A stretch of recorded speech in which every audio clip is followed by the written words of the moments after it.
Alejandro Gaviria, economista, ingeniero, escritor, exministro, con un afán por sumar, por aportar, por dar salidas. Él es de las personas que ve el vaso medio lleno y se resiste a tener una visión derrotista de la vida. Como líder de opinión, sigue dando luces a una realidad tan retadora como la nuestra. Él nos cuenta cómo lo hizo.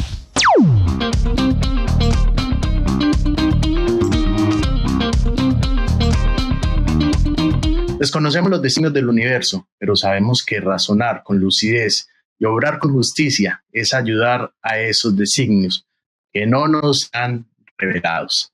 El día de hoy, Alejandro Gaviria, un personaje que se mueve en la política, en la educación, en la ingeniería, en la economía, y que queremos que nos cuente hoy cómo lo hizo precisamente. ¿Sí o no, Laura? Buen día. Buen día, Juan, y justamente de eso venimos a hablar, de la importancia de las ideas, que aunque no siempre van sobre la misma línea, pues son importantísimas para llegar a diálogos en donde las diferencias se convierten en oportunidades para establecer desafíos. El problema está cuando no estamos abiertos a ese debate, a ese diálogo social, y para eso hoy nuestro invitado, como lo presentabas hace unos minutos, Alejandro Gaviria, economista, escritor, líder de opinión, exministro de Salud, exministro de Educación.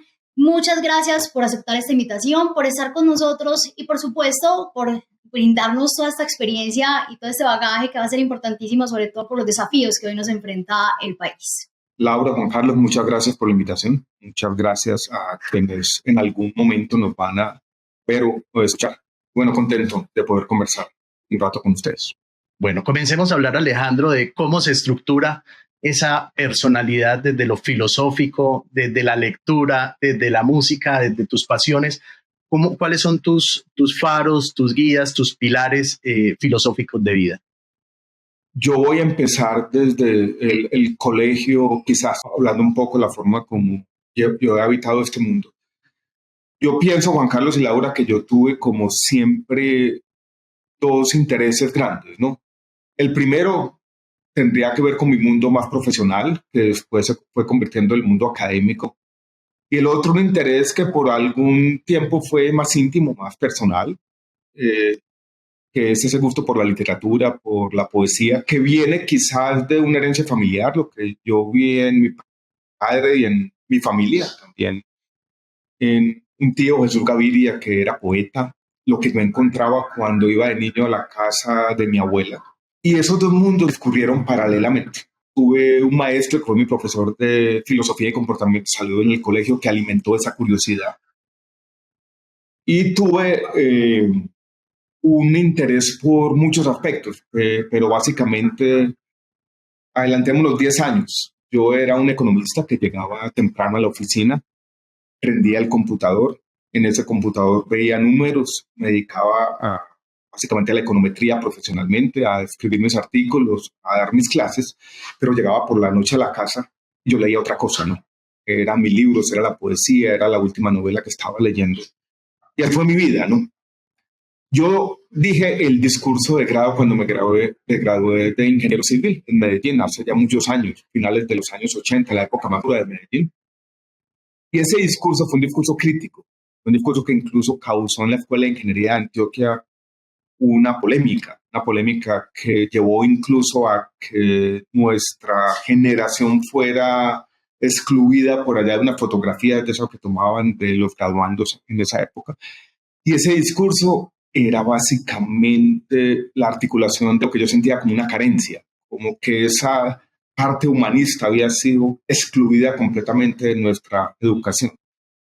Entonces, ese fue como el pilar fundamental, tratar de complementar mi vida académica, muy ligada a los números, la de un tecnócrata, lo llaman ahora, con ese componente humanista. Me encanta eso. Y hablando un poco de esa literatura que te ha acompañado durante tantos años y pues que aún sigue presente a lo largo de tu proceso, ¿cuáles son esos libros que son un sí obligado en tu biblioteca? Que definitivamente para esas ideologías y para esos procesos que has llevado en tu vida personal y profesional, pues vienen siendo un obligado para ti y que además puedes recomendarle a la sociedad a que lo haga también. Decía Jorge Luis Borges que organizar la biblioteca es una forma sutil de crítica literaria. Yo voy a contarles, Laura, entonces, como la organización. A mí no me gusta decir que hay libros imprescindibles. Yo creo que haya uno solo. Y yo creo que uno lo va encontrando. Y me parece que uno puede tener lecturas diferentes, pero puede ir convergiendo a lo mismo. Yo tengo de un lado de esa biblioteca algunos escritores que me gusten. Empiezo por latinoamericanos. Tengo una parte de García Márquez, de Borges, de Cortázar. Hay muy cerquita. Primeras ediciones de García Márquez, ¿no? Sí, tengo esas primeras ediciones de García Márquez que grabé un video recientemente mostrándolas y contando cómo me demoré algunos años o décadas en conseguirlas. Cuando yo estudié mi doctorado en economía, tenía más o menos una vida similar a la que les he escrito. Una vida muy intensa en el estudio, pero yo tenía mi refugio en la literatura. Entonces tengo en esa biblioteca una parte, no sé llamarlos imprescindibles, pero de autores anglosajones, sobre todo contemporáneos. Raymond Carver, lo que llama Richard Ford, ahí los tengo. Me acompañaron en esa época. Los he dejado de leer un poco, pero ahí están. Tengo otra partecita, si seguimos recorriendo la biblioteca, de ciencia ficción, que siempre me ha gustado. Me ha gustado esa crítica del presente que se hace de la ciencia ficción. El último libro que escribí, que todavía no ha salido, que todavía está rondando mi cabeza, que a veces tengo arrepentimiento de haberlo publicado, es una serie de relatos vamos a llamarlos de ciencia ficción o distópicos, pero en ese sentido, que también ciencia ficción. Y por un lado están ciertos libros clásicos también. Me gusta tenerlos ahí como una presencia física, me gusta mirarlos, incluso distinguirlos que he ojeado meramente, los he leído y releído de manera más obsesiva, cumplir. Pero no, me preguntan mucho como son los 5 o 10 libros favoritos, van cambiando y no sé, no me siento del todo tranquilo, Laura, con esa jerarquía diciendo que son imprescindibles, porque no creo que haya un solo libro que sea imprescindible, que haya siempre que leer. A mí, por ejemplo, con la música también me pasa lo mismo. Pues me preguntan cuál es su música favorita. Toda esa, pues si está ahí es por algo. Y todos los días va cambiando. Sí, todos los días me despierto con un gusto distinto y hay de malo en eso, nada. Y ahí está la magia de la literatura realmente. Y yo creo que también es dependiendo de esos momentos en los que uno está pasando por la vida o de esos intereses que pues constantemente también rotan y se van transformando. Y pues por ahí dicen también que uno no lee para aprender más, sino para ignorar menos. Y yo creo que esa es de las realidades que hoy en día nos falta. Que la literatura no es para unos pocos, la literatura debería ser para todos. Alejandro, hay algo muy interesante y es que... me meto la cuchara un poco. Dale. Que quisiera, Laura, perdón por interrumpir. Problema. Estamos viendo a Juan Carlos y tiene música detrás, ¿no? Y yo creo que él tiene una relación similar a la que yo tengo. Muchas veces se acerca a lo que tiene allí y coge alguno al azar. Otras veces es no tan azarosa, aleatoria la búsqueda, sino dice, este es el libro para este momento, o este es el disco para este momento, esta es la música. Exacto. Y es esa compañía la que yo quiero reivindicar, esa relación que tenemos, esa heterogeneidad, esos mundos de allí. Así es. Dale, Laura, ¿qué estabas preguntando? Me decías, Laura, qué pena. No, para nada, de eso se trata, de que podamos acá conversar de todos estos temas que estamos tocando. Alejandro, usted es un economista que, pues digamos que dentro de las formas ha sabido adaptar esos aprendizajes a los diferentes cargos y ahora pues desde el liderazgo de opinión y demás en este tema de construir país, de construir sociedad. Pero salgámonos un poco de los números, vámonos un poco más fuera como de esa forma o de esa estructura. ¿Usted cómo cree que la economía puede construir un país? ¿Cómo puede, digamos, transformar una sociedad más allá de los números? La idea que yo tengo de cómo transformar la sociedad, la idea que yo tengo del cambio social, ya hablando como de una concepción del mundo, es una idea que a mí me gusta asociar, Laura y Juan Carlos, con el liberalismo, con la idea esta de que el cambio social necesita consensos, de que el cambio social es una construcción permanente, de que las reformas no ocurren en un momento, uno transforma, dijéramos, un sistema corrupto y ya imposible de mejorar en otro perfecto, que ya no habría que mejorar. Nunca creo que así sea el cambio social. creo en el reformismo permanente, en la búsqueda permanente de consensos. Tengo como la siguiente idea que acompaña a esta visión liberal. Por un lado, un pedacito optimista sobre el florecimiento humano, sobre la capacidad del espíritu humano de adaptarse. Y por el otro lado, una partecita más pesimista sobre lo que puede hacer el Estado y el poder, diciendo hay una asimetría fundamental en el poder, hay una capacidad más grande para hacer el daño que para hacer el bien. Y por lo tanto en mí coinciden como esa urgencia del cambio, de ser protagonista, pero también del otro lado esa cautela, es decir, cuidado con la capacidad destructiva de quien detenta algo de poder. Y yo creo que la visión liberal combina esas dos cosas. Que hay de pronto Sí, Juan Carlos, también ese concepto que tú dices de la utopía regresiva. El mundo para llevarnos a un paraíso sin entenderlo plenamente, sin entender las complejidades, sin ser consciente de entrada de los posibles extravíos del poder, pueden lograr lo contrario. O sea, es una utopía, un paraíso que se busca, pero que nos lleva hacia atrás. A veces utilizo una especie de pronunciamiento ético, sino estético, y es la difícil defensa de lo imperfecto. Los sistemas imperfectos que muchas veces habitamos, que en algunos de sus componentes esenciales hay que cambiarlos, pero que también hay que defenderlos porque ahí hay un acumulado de mucha gente que trabajó. Y ahí es donde, para meternos al tema político, no quiero hablar de política electoral ni mucho menos, pero es esa visión la que me llevó a mí al desencuentro por el que terminé saliendo muy tempranamente del gobierno Petro. Yo veía allí un ímpetu reformista que yo puedo respetar como una intención, como básicamente cambiar las cosas en una sociedad injusta, pero muchas veces sin una idea clara de dónde se iba a llegar, sin construir una alternativa viable. Y ahí es donde esta visión liberal moderada empieza a ondear una pequeña bandera roja y decir, vamos hacia un camino de la destrucción, no de la construcción de un sistema mejor. Y esa idea también de querer acabar con todo para empezar de cero, pues como quemar todas las naves para arrancar desde las cenizas en vez de partir de lo construido, de lo hecho, de lo avanzado, que pues ha sido como un tema de choque de este gobierno, hablando pues en materia filosófica. En materia filosófica, Juan Carlos, yo creo mucho como en esta visión evolutiva, ¿no? Que en el fondo lo que vamos construyendo los seres humanos, como hace la evolución con la vida, son remiendos, sobre remiendos, sobre remiendos. Y esa complejidad de esa superposición permanente de soluciones que son parciales. Alguien diría desde la ingeniería óptimos locales que se van construyendo. Si uno no lo respeta, si uno no entiende esa complejidad, puede terminar haciendo daño. Y ahí viene esta idea de, sí, borrón y cuenta nueva. En algún momento alguien dirá, sí, los sistemas pervertidos de tal manera que es la única forma. Yo digo, está bien, pero la carga de la prueba está en usted. Me tiene que demostrar que eso ya pasó, que estamos en un punto de no retorno, que esto se está destruyendo completamente y que usted tiene aquí del otro lado una arquitectura razonable para esa otra cosa que va a construir. Mientras tanto, mientras usted no me demuestre eso de manera fehaciente, yo seguiré creyendo que seguir construyendo remiendos sobre remiendos y seguir mejorando las cosas todos los días es quizás la mejor manera de transformar la sociedad.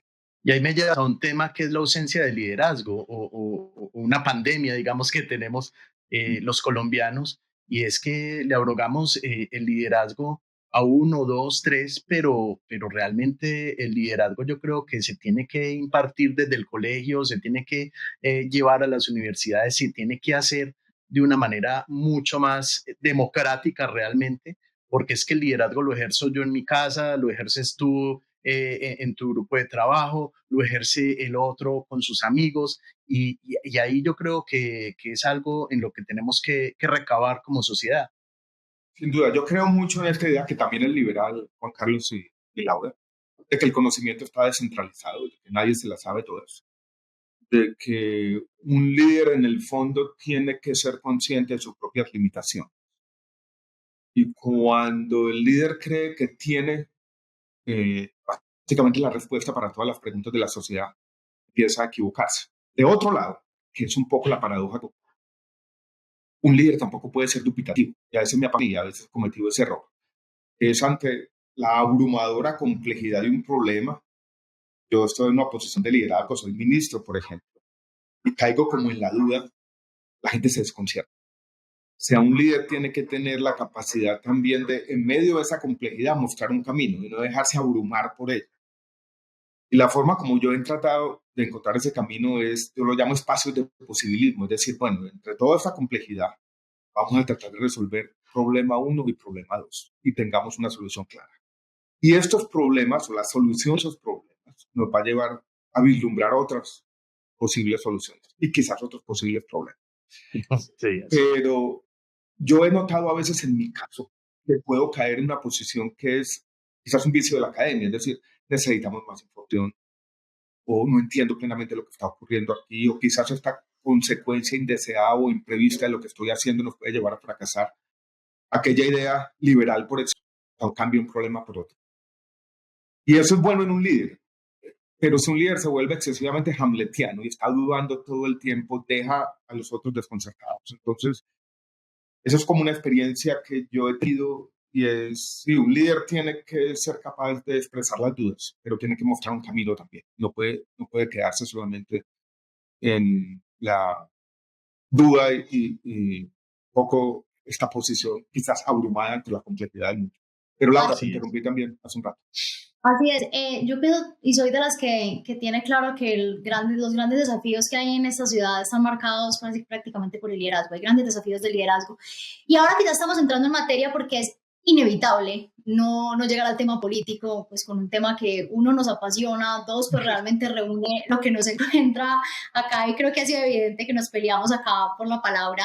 En una conversación pues hay que aprovechar, tenemos un gran invitado que además abarca diferentes temas que son importantísimos hoy en día y en esa explosión controlada que ha sido tan polémica y de la que usted habló en su libro, que evidentemente vamos a reiterar acá que no es de chisme, como usted mismo lo ha querido decir, usted indicaba que durante el gobierno de Petro, donde usted quiso tal vez, no sabemos si de pronto si se le puede llamar de pronto que hubo algo de ingenuidad, o algo también de ser un ser, como hablábamos ahora, de que era apostarle a la esperanza, ese cambio, de entender que esas ideas que usted defiende, que son de la libertad y de la dignidad humana, digamos que podían conversar con esas diferencias del gobierno, con esas ideologías distintas y tal vez llegar a acuerdos, a posibles acuerdos, que aunque pues yo creo que está bien a veces uno encontrarse en ese gris, no siempre es blanco o negro, y ese también es otro de los problemas que hay hoy en día en el país. ¿Cómo puede llegar eso también a afectar ese pesimismo excesivo que también nos reúne hoy en día, ¿cierto? Y que nos nubla a llegar a no querer hacer nada, porque es que estamos sumergidos como en ese pánico colectivo o tal vez en esa miopía colectiva de decir, bueno, hay una crisis absoluta, el país está mal en esto, en aquello, en todo esto, pero pues la gente se queda de brazos cruzados simplemente mirando en un balcón, señalando y señalando. Y a veces pareciera que el gobierno, pues que Petro no quiere gobernar más, como usted lo ha dicho, casos también, o que está jugando en otro bando completamente distinto, en otro equipo que no se llama Colombia definitivamente. Pero ¿cómo cree usted que uno le puede aportar pues que puede brindar esas soluciones? ¿Cómo usted desde su campo, cómo el colombiano, cómo puede aportar desde donde se encuentre para que ese pesimismo excesivo pues le bajemos un poco, cada uno construya y pues podamos llegar a pensar en soluciones ante problemáticas tan marcadas y en distintos campos que tenemos hoy en día? Yo voy a decir lo siguiente, Laura, me parece muy interesante la pregunta de no caer en esa forma de pesimismo que es a su vez un reflejo de la polarización. Yo voy a decir dos cosas que yo trato de hacer y a veces me toca luchar contra mí mismo porque yo puedo caer y la deriva me puede llevar a eso, simplemente a sumarse a un coro que dice más o menos lo mismo, que responde casi de manera, un reflejo instintiva al último mensaje en una red social. Yo trato de hacer dos cosas. La primera lo voy a llamar así, como capacidad de discernimiento, es decir, bueno, ¿dónde están los problemas? Y hagamos una lista de chequeo. Y yo voy a empezar como economista con lo primero, la estabilidad macroeconómica, que es la base, dijéramos, de que la economía funcione más o menos bien, estabilidad monetaria y estabilidad fiscal. Y si me dicen en ese tema, yo estoy no completamente tranquilo, pero si yo asumo, por ejemplo, la visión de un inversionista extranjero de portafolio que quiere comprar un título de deuda pública de Colombia y hablo con esa persona, no está tan preocupado, no está creyendo que es el fin del mundo. Tiene algunas reservas, por ejemplo, sobre el tema fiscal, pero en las mismas que tenía hacia el año 2022. Y son reservas que se derivan de que Colombia aumentó su nivel de gasto público después de la pandemia. Lo iba a hacer transitoriamente, pero se quedó permanente y por lo tanto tiene que seguir reforzando su capacidad fiscal. Pero no es el fin del mundo en la estabilidad macroeconómica. En la economía me preocupa más que la inversión privada está postrada, en buena parte por la incertidumbre que genera el gobierno y ese diagnóstico más o menos del mundo se va a acabar. Lo digo, mire, hay de hidrocarburos, minería, salud, infraestructura, vivienda, donde el gobierno está cuestionando las alianzas público-privadas y está haciendo o está creando un ambiente que no es favorable para eso y me preocupa eso. Y voy a tratar entonces de hacer esas preocupaciones puntuales, no decir aquí todo se acabó. La seguridad, claro que me preocupa, pero también voy a, en mi mente, tener una geografía de esos problemas, dónde son más graves, dónde no lo son tanto. Si las cosas siguen como van, en Medellín tendremos por primera vez en muchos años, en décadas, un hito, y es que vamos a tener una tasa de homicidios de un dígito por 100.000 habitantes. Entonces tenemos que ser capaces de poner ese contexto. Cuando alguien me dice Colombia está volviendo al mundo de comienzos de los años 90, yo digo, no, sinceramente no es verdad. En los temas institucionales me preocupan cierta forma como las relaciones entre el gobierno y el sector privado están encontrando por el lado de las superintendencias un ambiente que no es el más favorable y hay desafueros o abusos de poder, pero tampoco son los que creen que aquí básicamente toda la democracia se va a terminar y que vamos a tener un gobierno que se perpetúe infinitamente. Institucionalmente Colombia está protegido. Voy a dar un solo ejemplo como economista, si yo fuera alguien que mirara el país desde afuera. Reforma tributaria del año 2002.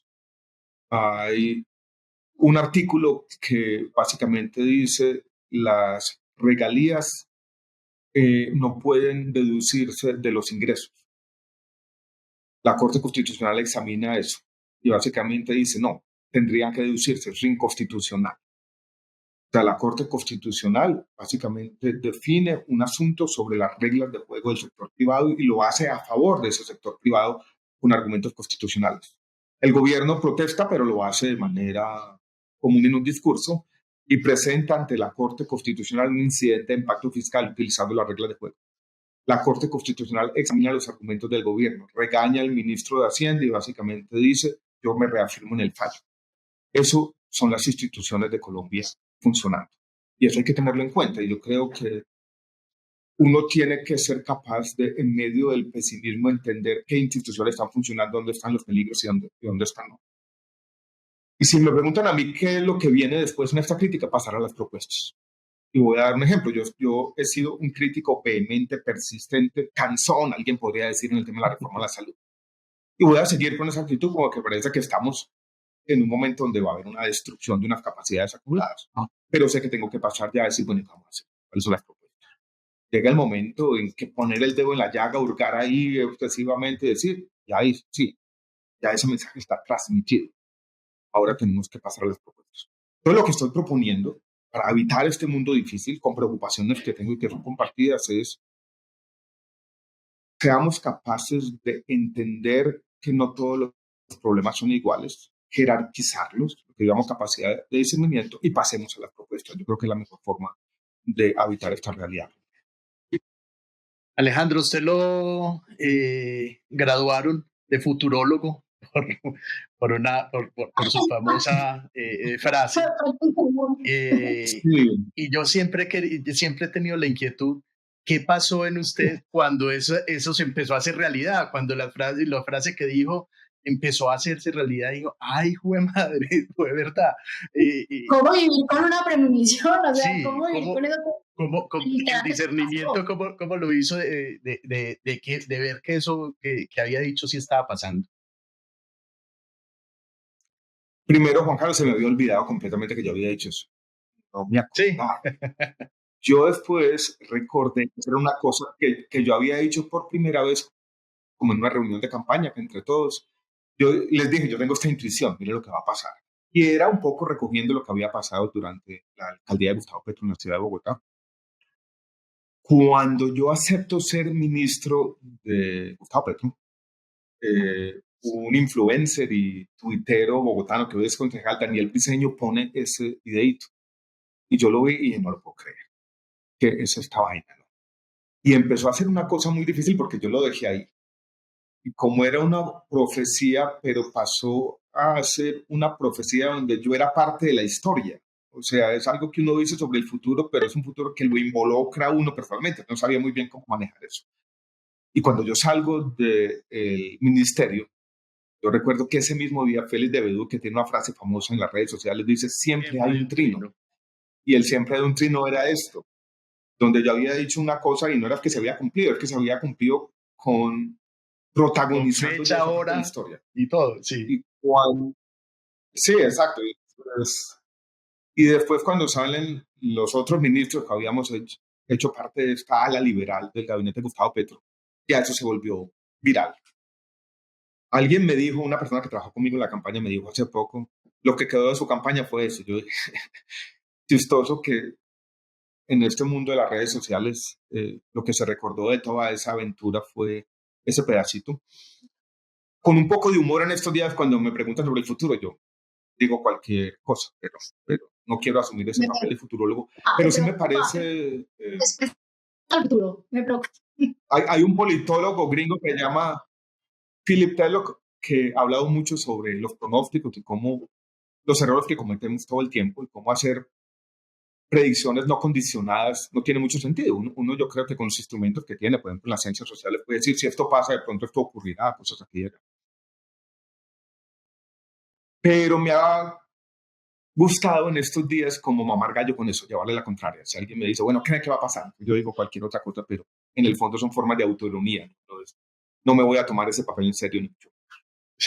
Hay otro tema que pensando en eso de las predicciones y demás, pues hay cosas que también están cantadas y como pues usted mismo también lo ha dicho en varias ocasiones, alguien lo tenía que decir, usted también se ha caracterizado por ser una persona que no ha tenido pelos en la lengua para decir las cosas como son, pero siempre desde una postura sensata, con respeto y pues obviamente con criterio. Y entrando ya en materia al tema de la salud, pues que también nos reúne hoy en día y que usted y yo justamente lo hablábamos hace un par de días, usted menciona que si seguimos como seguimos, el sistema de salud va a llegar a ser segregado. Y ahorita hablamos un poco como de ese concepto que usted le da. Y yo quería acá preguntarle algo. Hay problemas de sostenibilidad financiera en el sistema de salud que vienen del pasado y pues que claramente se han empeorado pues en el último año o pues en los últimos meses con más razón. Hay una crisis en la salud, pero eso es muy diferente a una crisis sistemática. Y yo quiero que usted ahí nos aclare eso, porque usted en algunas ocasiones ha hablado que pues donde realmente haya una crisis en el sistema de salud, pues esto es peor de lo que la gente lo está dimensionando y es muy diferente a esos desafíos que se están presentando hoy en el sector. Entonces hay dos partes, Laura, la pregunta. Voy a hablar de la primera, del sistema de salud segregado, y voy a hacerlo. Empiezo con un ejemplo. Si nosotros fuéramos a hacer un reportaje hoy, me gustaría hacer el siguiente tipo de reportaje sobre el sistema de salud. Me gustaría coger una lista que publica una revista latinoamericana sobre los mejores hospitales de América Latina. Empiezo. En esa lista hay muchos hospitales colombianos, dentro de los 10 o 15 primeros. Está el Hospital Pablo Tobón Uribe en Medellín, está la Fundación Valle de Lili en la ciudad de Cali, está la Fundación Carlos Infantil aquí en Bogotá, por ejemplo. Podríamos ir con una cámara y entrar a la unidad de cuidados intensivos en esos 3 hospitales. Y nos vamos a encontrar que allí hay personas de casi todos los orígenes socioeconómicos.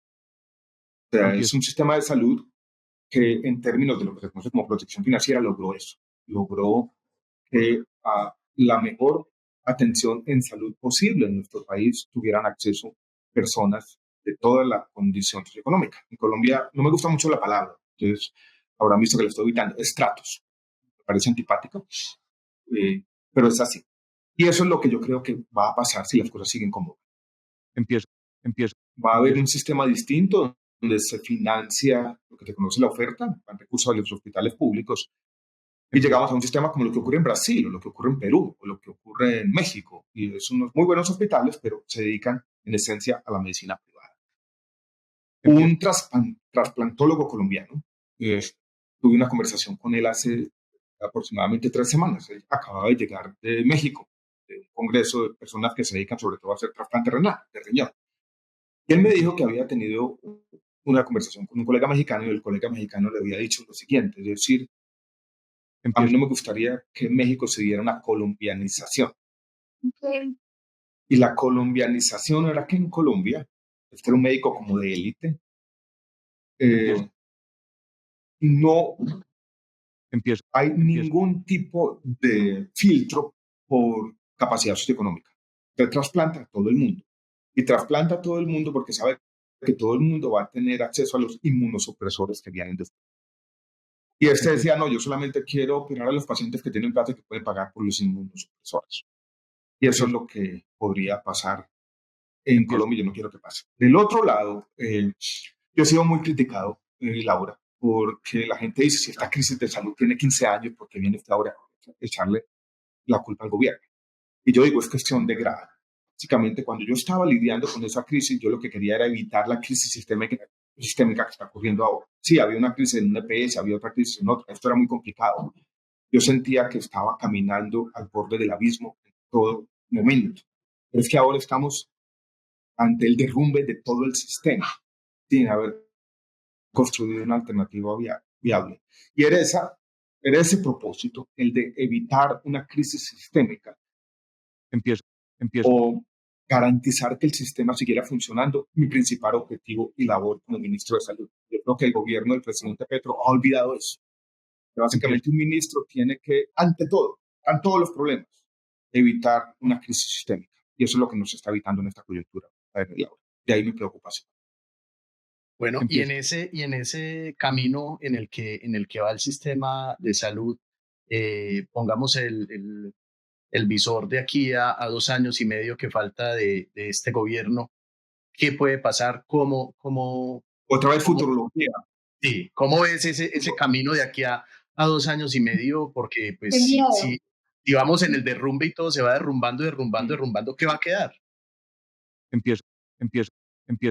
Puede quedar un gran monopolio público con muchos problemas, con grandes problemas de coordinación de las atenciones en salud. El punto que me parece, Juan Carlos, más importante y es esto irreversible. O sea, alguien que en 2 años puede reconstruir el sistema. Y yo no quisiera terminar esta entrevista en un tono pesimista negativo. Yo creo que nos toca por ahora reducción del daño entre todos los agentes y tratar de hacer una reconstrucción en algunos años. Creo que es la única alternativa que yo quisiera tener en mente. ¿Por qué? ¿Qué elemento de resistencia me parece que es importante? Y es el derecho fundamental a la salud.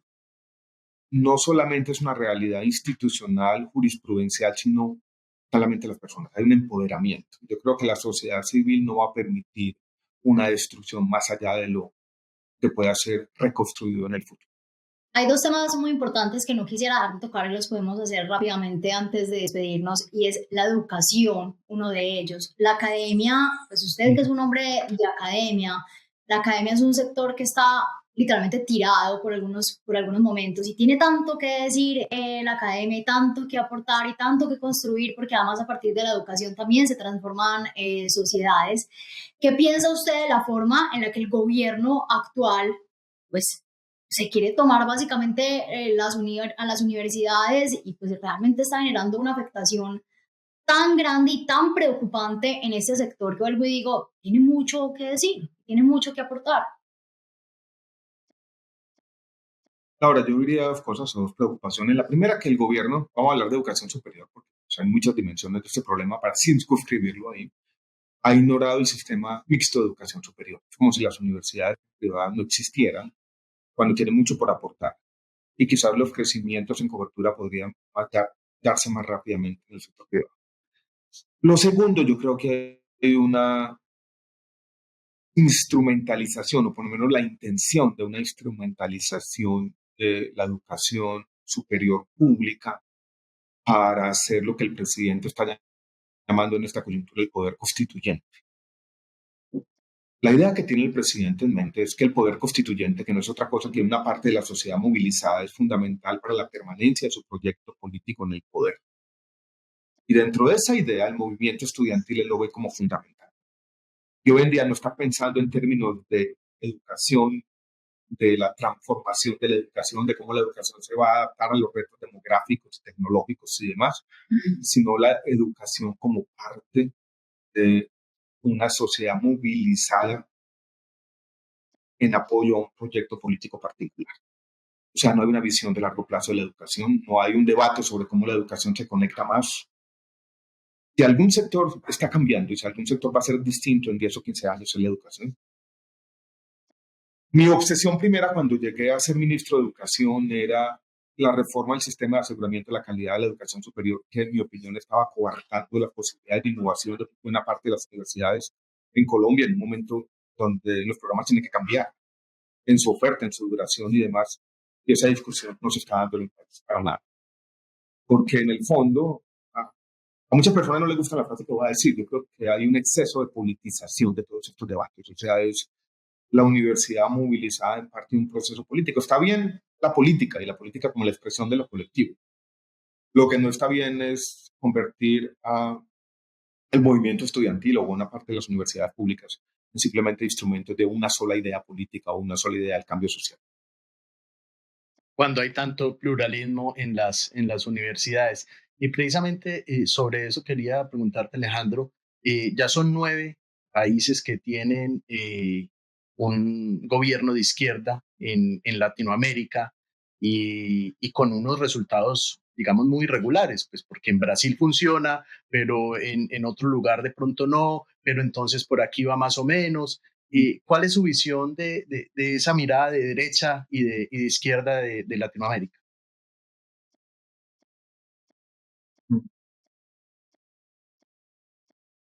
Voy a dar 2 ejemplos. Yo creo que hay 2 cosas muy interesantes pasando en América Latina, que son México y Brasil. Porque México y Brasil son 2 gobiernos de izquierda ahora, pero la gente yo creo que está perdiendo de vista lo que hay detrás. Y lo que hay detrás son, ambos están construyendo historias económicas, formas nuevas de inserción a la economía global. Recordemos, Brasil es la 8ª economía del mundo, México es la economía número 11. En México lo que está funcionando económicamente es la forma como se está integrando con la economía de los Estados Unidos, $100,000 millones de exportaciones de vehículos, o sea, un país que se está volviendo una especie de China, o sea, una potencia industrial. Y Brasil se está transformando en una potencia agroindustrial muy grande. Y esas 2 historias yo creo que trascienden los gobiernos de izquierda o derecha. Hay unas condiciones favorables que han sido aprovechadas por el sector privado y por la sociedad. Yo creo que de ambas tenemos que aprender, porque Colombia yo creo que podía tener pedacitos de una y de otra. Entonces me parece que la lectura un poco de la coyuntura electoral para entender esos países, independientemente de lo que está pasando con sus economías, es una lectura miope. Yo creo que le falta un poco esa visión de largo plazo. Laura, yo creo que más allá del debate de izquierda hay una realidad económica de México y Brasil muy interesante. Una realidad económica que tiene, yo creo que también lecciones enseñadas para Colombia. Por muchas razones, por lo que pasó con las cadenas globales de valor, por las mismas tensiones geopolíticas, México se está convirtiendo en una gran potencia industrial. $100,000 millones de exportaciones de vehículos a los Estados Unidos. Y eso va a seguir creciendo. Y Brasil, del otro lado, se está convirtiendo en una gran potencia agroindustrial. Si uno habla con un empresario brasileño, visión del mundo, ellos dicen, durante los próximos 20 años vamos a tener 2,000 millones de personas más que alimentar en el mundo. De ese aumento de la producción de alimentos que se necesitan. Esas 2 son visiones de largo plazo que trascienden los gobiernos. Brasil, la 8ª economía del mundo. México, la economía número 11 del mundo. Y yo creo que allí un ejemplo. Incluso se ha dicho a veces que Colombia debería convertirse en el México de México. Pero hay historias agroindustriales que están ocurriendo en Brasil que se pueden replicar en Colombia, por ejemplo, en la altillanura. Y eso me parece interesante porque estos 2 países han construido estas historias económicas con una visión de largo plazo que transciende el color político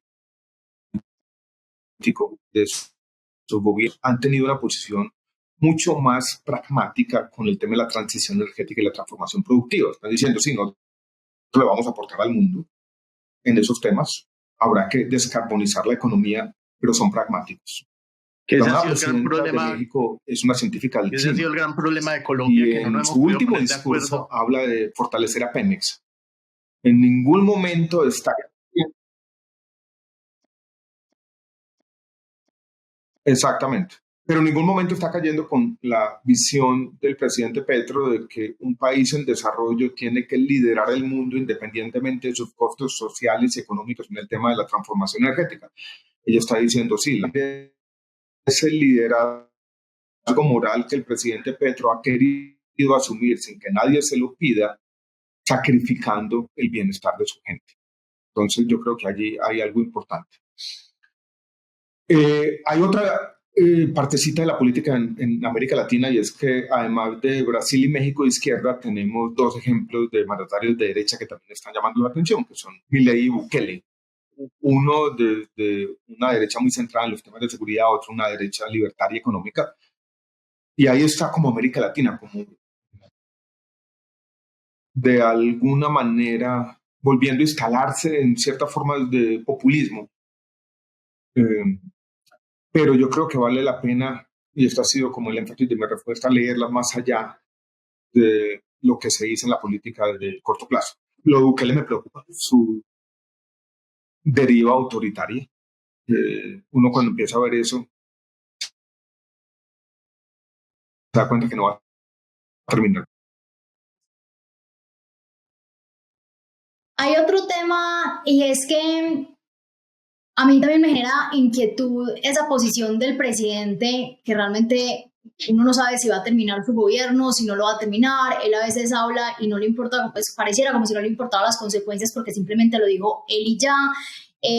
O hay esas posiciones que también asume en que todo el mundo lo está atacando, los periodistas lo estamos atacando, los medios de comunicación lo estamos impidiendo gobernar. Yo personalmente he sido víctima de eso. Él y su hermano dicen constantemente que yo tengo un plan para impedirlo gobernar con las notas que hemos sacado. Y pues ya lo vimos nosotros acá en Medellín, lo vivimos con Daniel Quintero, que dejó su alcaldía para dedicarse a la campaña y para posteriormente salir a decir, no me dejaron terminar, yo no lo logré, todos estaban en mi contra, etcétera, etcétera. ¿Irá Gustavo Petro a replicar en este comportamiento o qué cree usted?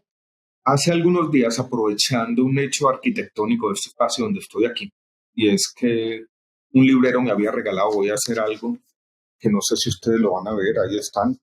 Este afiche, que es de una película mexicana de García Márquez, ahí ustedes lo verán, si se alcanzan a leerlo. Dice presagio. Y yo, practicando esa autoironía que mencioné más adelante sobre el hecho de leer el futuro, que nadie es capaz, dije quizás que pase lo mismo, ¿no? Que lo que hizo Daniel Quintero y lo que hizo Carlos Caicedo se repita en la presidencia de Colombia, o sea, que el presidente decida sumarse a la campaña electoral, decida sumarse con un doble propósito, con consolidar esa narrativa del no me dejaron, yo estoy luchando solo contra el mundo, contra unos poderes oligárquicos que nunca quisieron el cambio, y además darle un impulso a la campaña de su candidato. Eso es una especulación sobre el futuro, por supuesto, pero yo creo que es algo que no es completamente imposible. Ahora, si uno comienza a decirlo, probablemente evita que pase, porque yo creo que es una estrategia que sirve si no es absolutamente previsible, si es algo que ocurre de manera más como sorpresiva para la gente. Y ese tema de la constituyente que me tiene a mí súper confundida porque un día dice que sí, que no sé, que sí, pero de pronto, que no porque tal vez, yo nunca dije, pero al otro día sí, entre ellos mismos dentro del gobierno se contradicen con ese tema. ¿Usted qué piensa de esa constituyente? Actualmente escuchaba una entrevista que le hicieron al expresidente Santos, en donde él hablaba pues que eso pues no es viable ni es permitido, van contra, por más que pida apoyos a la ONU y a todo el mundo, pero ¿qué piensa usted? ¿Cuál es su posición? Voy a dejarles una tarea como periodistas, una conexión que nadie ha hecho, que yo recuerdo pero no he querido volver sobre lo siguiente. En su discurso de posesión, como presidente de la República el 7 de agosto del año 2022, el presidente Petro, ya presidente, ya posesionado, hizo muchas alusiones a pensadores y políticos y frases. Una de ellas fue a Anthony Negri, este pensador italiano. Hey. Desde ese entonces yo creo que el presidente Petro tenía esta visión, y la visión es la misma de Anthony Negri, es la del poder constituyente. Esa no es otra cosa que la idea de que básicamente el presidente necesita tener sus masas, su base, movilizada completamente para poder garantizar que la izquierda permanezca en el poder. Lo que decía Anthony Negri es que si la izquierda no moviliza sus bases, no las mantiene como un agua en ebullición, el poder para la izquierda va a ser simplemente un paréntesis, lo va a perder rápidamente. Yo con el presidente desde el comienzo ha tenido esa idea, por eso la mencionó en su discurso inicial, la idea del poder constituyente y la idea de esa tarea. Ahí es donde yo creo que él ha sido coherente. Donde ha venido la ambigüedad estratégica o los cambios de pareceres, bueno, ¿cuáles son los medios a través de los cuales el poder constituyente se moviliza? Y él a veces dice, no, una gran asamblea constituyente. Incluso alcanzó a mencionar un plebiscito. Menciona simplemente las reuniones, el movimiento estudiantil, el trabajo que él hace político yendo de un lugar a otro lugar del territorio. Y yo creo que es que no tiene en la cabeza una idea clara de cómo hacer esa tarea que él ve como imprescindible. Cómo llevarla a la práctica, cómo hacerla si él quiere seguir siendo visto como un demócrata dentro de los cauces institucionales. Entonces, en el fondo, lo que quiere el presidente o lo que quiere llevar a la práctica es una idea política que lleva a conservar el poder después del año 2026. Lo más complejo de estos últimos días es que mezclaron eso con el acuerdo de paz. Y hay una leguleyada en ciernes que está siendo mencionada aquí y allá, que no sabemos en qué va a terminar. Y es donde él ha sido muy ambiguo. Y no sé, yo creo que él, como no tenía una idea de cómo llevar esto a la práctica, surgieron pues el ex canciller Leiva, el ex fiscal Eduardo Montealegre con esta leguleyada que ya el presidente Santos desmintió y demás. Si esta leguleyada se les cae, vendrá otra. Y si la próxima leguleyada se les cae, vendrá otra, porque yo creo que ya de aquí al final esta idea de buscar medios propicios para que ese poder constituyente se exprese, que es la idea política, cuando yo he dicho el presidente no quiere gobernar, sino básicamente quiere ser eso, quiere ser la persona que logra que el poder constituyente esté ahí.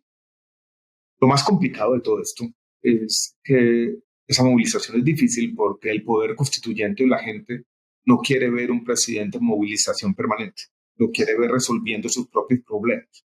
Entonces yo he notado, incluso lo noté desde adentro, cuando yo estaba en el gobierno, que esa estrategia se autoderrota. Porque una cosa es el discurso del candidato, donde esa movilización es más fácil. Cuando usted ya es presidente, la gente quiere otro discurso, quizás mucho más centrado, quizás mucho más aburrido. ¿Saben qué? Mire, para este problema particular de lo que está ocurriendo en esta región, lo que yo tengo es 1A, 1B, 2 y 3. Quieren ver un presidente gobernando. Y yo creo que asumir ese papel de gobernar en el ámbito de las políticas públicas es algo que no ha querido hacer el presidente, y él sigue pensando en esa idea. ¿Cuál fue la mención que él hizo a Anthony Negri en el discurso del 7 de agosto? No lo he recordado, no he hecho la tarea de meterme, pero ahí está. Y yo creo que acá no nos podemos ir sin hacer una pregunta que le voy a dar el privilegio a Juan que la haga, porque pues está muy amarrada a todo esto que hemos venido hablando y a su posición, a su concepto, a su visión realmente del presente de un país y del futuro, teniendo conciencia obviamente y conocimiento de esa coyuntura, de esos desafíos que tenemos, siempre pensando en soluciones y en cómo construir. Pregunta realmente es, ¿vamos a tener en 2026 a un Alejandro Gaviria optando por la presidencia de este país? Juan Carlos, todavía no está tan claramente definido el camino. Yo creo que se habrán dado cuenta en esta entrevista que soy posibilista, ¿no? La intención la tengo. Todavía la viabilidad es una pregunta abierta. Es parte de lo que hay que buscar en estos temas A veces uno busca por un lado y se encuentra las cosas por el otro. En eso estoy, en tratando de evaluar con realismo, pero también con deseo esa posibilidad. Bueno, pues Perfecto. definitivamente aquí no podíamos quedar hablando y preguntándole a Alejandro de lo divino y lo humano, ¿sí o no, Laura? Yo creo que hay mucha tela por cortar, creo que son pocos los personajes con los que se pueden abordar diferentes temas, diferentes desafíos, cómo afrontarlos, cómo verlos desde todos los ángulos posibles para buscar siempre soluciones, construir en positivo. Eso no quiere decir ignorar la realidad, eso no quiere ser volvernos miopes ante una situación en la que todos podemos aportar desde diferentes aristas. Y por eso pues te agradecemos mucho por este espacio, por tu tiempo, por querer pues compartir no solamente con nosotros, sino con las personas que nos van a escuchar, a leer y a ver por nuestros diferentes canales, pues esa visión de Alejandro Gaviria que se ha construido durante tantos años y desde diferentes facetas, por así decirlo, que en realidad no hay por qué separarlas.